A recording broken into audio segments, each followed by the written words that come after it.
श्री कृष्ण ने कुछ निर्विवाद सत्यों का आह्वान करके अश्वत्थामा के ब्रह्मास्त्र की शक्ति वापस ले ली थी। क्या आपको ये पता है कि वे कौन से सत्य हैं जिनके बल पर परीक्षित को जीवन वापस मिला? उत्तरा के मृत बालक को पुनर्जीवित करने के लिए वसुदेव द्वारा बताए गए सत्य इस प्रकार हैं। 1. उन्होंने जीवन में कभी भी मनोरंजन के लिए भी झूठ नहीं बोला।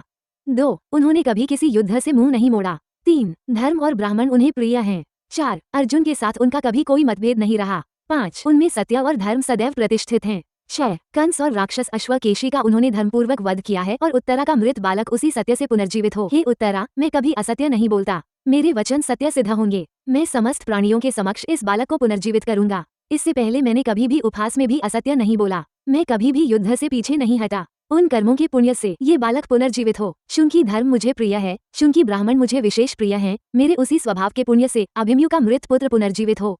मेरे और मेरे मित्र विजय के बीच कभी कोई भ्रांति उत्पन्न नहीं हुई। इस सत्य के द्वारा इस मृत बालक को पुनर्जीवित करो। चूंकि सत्य और धर्म मुझमें सदैव प्रतिष्ठित हैं, इसलिए अभिमन्यु का यह मृत पुत्र इनके पुण्य से पुनर्जीवित हो।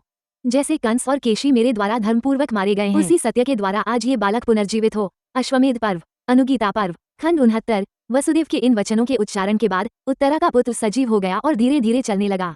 फिर प्रज्वलित ब्रह्मास्त्र ब्रह्माशिरास्त्र भगवान ब्रह्मा के पास लौट आया। वहां उपस्थित सभी स्त्रियां हर्ष से भर गईं और जनार्दन की स्तुति करने लगीं। तो कैसे लगी आपको ये पौराणिक कथा? लाइक शेयर कमेंट करके अवश्य बताएं। धन्यवाद। राधे राधे।